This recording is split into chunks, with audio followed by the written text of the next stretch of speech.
Nos gustaba la casa porque era espaciosa, era grande. No como esas casas que hacen ahora donde se aprovecha al máximo y terminan demoliéndose después para aprovechar los materiales. Y nos gustaba porque era grande y en esa casa estaba la historia de la familia, de nuestros bisabuelos, de nuestro abuelo, de nuestros padres, de todos los que habían sido hasta que quedamos nosotros dos. Tal vez fue incluso la casa la que no nos dejó casarnos. Irene espantó un par de candidatos. A mí se me murió María Esther antes que llegáramos a nada. Y llegamos a los 40 como un rutinario matrimonio de hermanos. Y así estábamos, empezábamos el día, la casa era muy grande, en esa casa podían vivir 8 personas sin molestarse. Así que teníamos una rutina bien formada, nos levantábamos muy temprano, limpiábamos. Después Irene se sentaba en su habitación a tejer. Tejer que puede ser un pretexto que usan muchas mujeres cuando no tienen nada que hacer. No era el caso de Irene. Todo lo que ella hacía tenía un fundamento y una utilidad. Una tricota para el invierno, medias. Después yo me iba al centro una vez por semana, después de cocinar. Yo me iba al centro a buscar novedades de literatura francesa.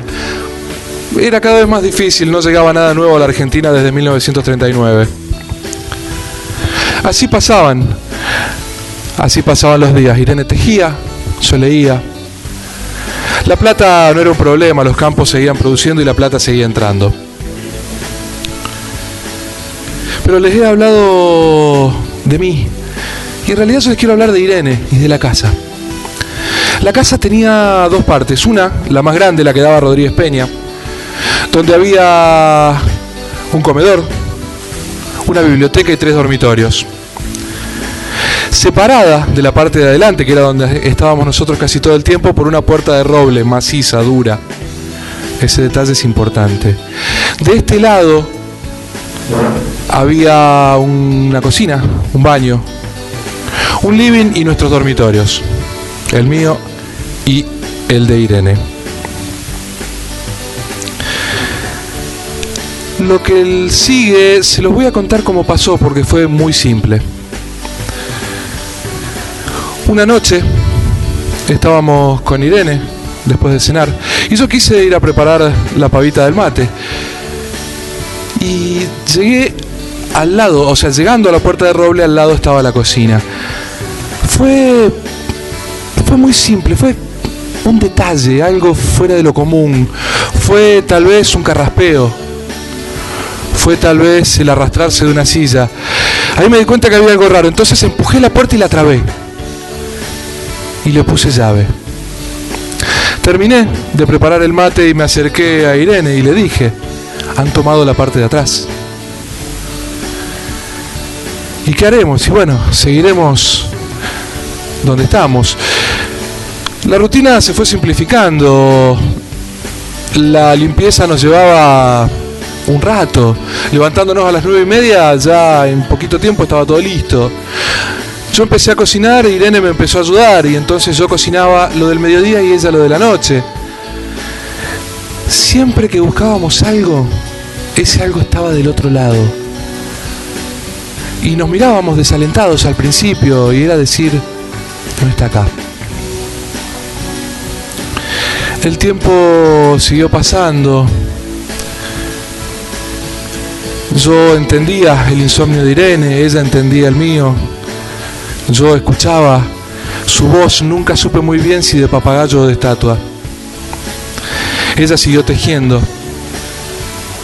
Yo, a falta de lectura, encontré un álbum de estampillas que había sido de mi abuelo. La plata no era problema, los campos seguían produciendo. Hasta que volvió a pasar algo parecido, pero con consecuencias muy diferentes. Una noche en que me levanté para ir a tomar un vaso de agua, le dije a Irene, escuché un ruido, pero de este lado de la puerta. Tomé a Irene del brazo, salimos corriendo hacia la calle. Cerré con llave. Irene tenía todavía el tejido en sus manos, la hebra que entraba por debajo de la puerta. Le pregunté si había alcanzado a traer algo, me dijo que no. Yo me acordaba de 15.000 pesos que había en el baúl del comedor. No había mucho que hacer, así que decidimos cerrar bien con llave la puerta. Y nos fuimos. Y antes de irnos, yo tomé la llave y la tiré por el desagüe, por la alcantarilla. No sea cosa que viniera un ladrón a robar la casa a esta hora y con la casa tomada.